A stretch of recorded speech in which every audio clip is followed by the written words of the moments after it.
你能不能别一天到晚 omega 的？你恶不恶心？还有，上次你陪我去 X Hotel 那回，你为什么会突然消失不见？ The morning begins with tension that can almost be touched in the air. Inside the quiet office, papers are stacked neatly. Computers hum softly, but the silence is not peaceful. It is heavy, restless, almost trembling with unspoken words. At the center of it all are two people, Gao Tu and Wenlang. Wenlang, usually calm and collected, looks like a storm waiting to break. His brows are drawn tightly together, his jaw set, his movements sharper than usual. Anyone looking at him in that moment would know immediately that he is angry, and his anger is not small. His every action, from the way he lifts a pen to the way he sets down a file, carries an edge of impatience and irritation. The reason is simple. The whole morning Gao Tu has been talking about one thing and one thing only, omegas. From the moment the sun rose, his words have circled around that subject again and again. Omegas this, omegas that, questions about them, comments about them. His voice has been soft, almost casual. But to Wenlang, every mention has been like a thorn pressed deeper into his skin. Wenlang hates omegas. At least that is what he has always told himself. He dislikes their weakness, their unpredictability, the way society bends around them. In his mind, omegas are nothing but trouble, and even hearing the word is enough to sour his mood. So, as Gao Tu continues to talk, Wenlang's patience grows thinner and thinner. His hand grips the edge of the desk tightly. His breathing sharpens, his temper rising like fire. The storm inside him is ready to explode. Wenlang, Gao Tu finally says, his tone hesitant yet curious. Have you ever thought about it? About what it would be like if your omega got pregnant? The question drops into the silence like a stone sinking into water. For a moment, Wenlang says nothing. His eyes harden, his lips press into a thin line, and then with a sharp breath, he answers. His words are cold, colder than the morning air, colder than ice itself. Of course I have thought about it, Wenlang replies, his voice clipped, deep and merciless. And the answer is simple.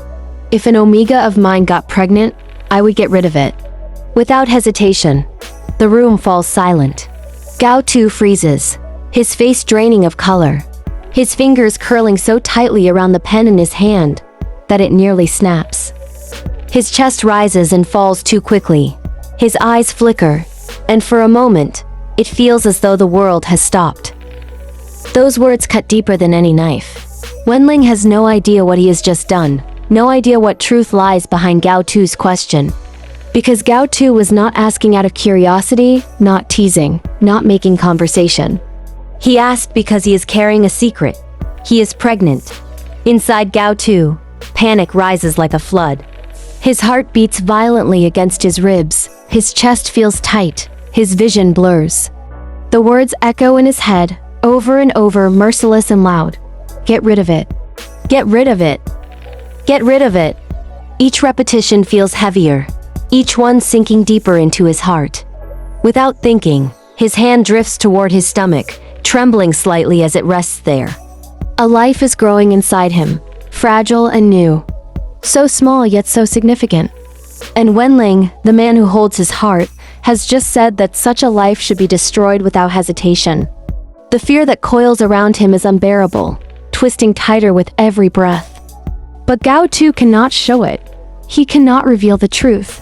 He forces himself to stay calm, to keep his face composed, to lower his eyes so that Wenlang cannot see the storm raging inside.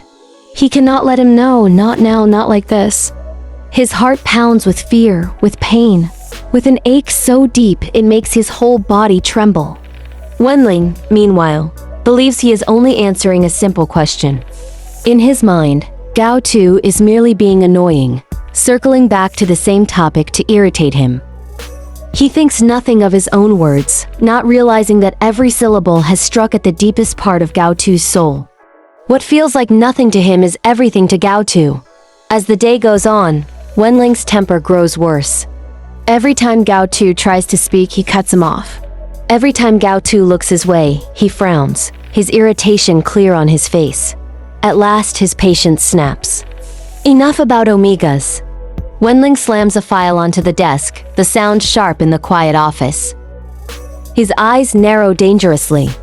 Why are you so obsessed with them today? Unless...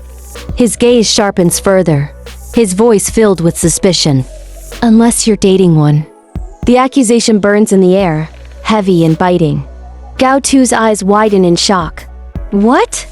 No, I'm not. But Wenlang doesn't let him finish. His voice cuts in again, fierce and raw, almost as though it carries something more than anger. Don't lie to me. You've been talking about them all morning. Who is it?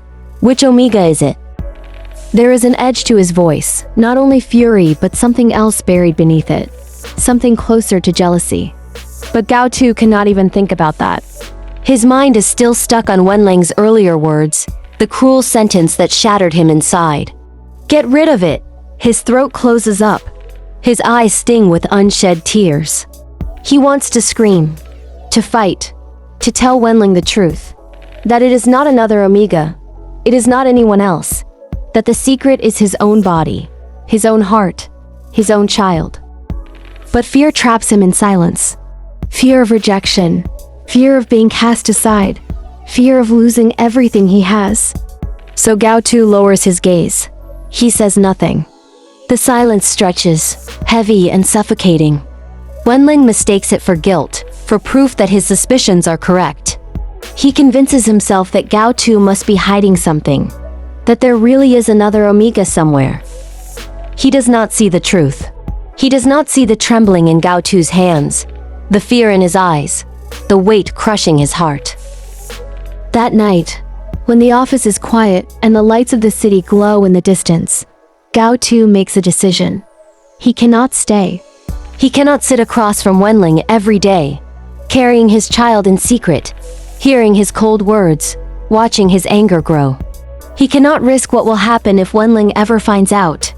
Not now, not when everything feels so fragile, so he writes a letter. His hands tremble as he holds the pen, the ink smudging slightly where tears blur his vision. The words are simple, but they carry the weight of his breaking heart.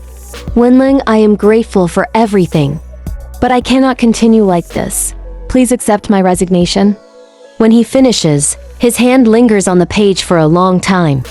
Then he places the letter on the desk, quietly packs his things, and leaves the office without looking back. By the time morning comes, Wenlang arrives to find silence heavier than ever before. The chair is empty, the desk cleared. The resignation letter sits in the center, waiting for him like a ghost.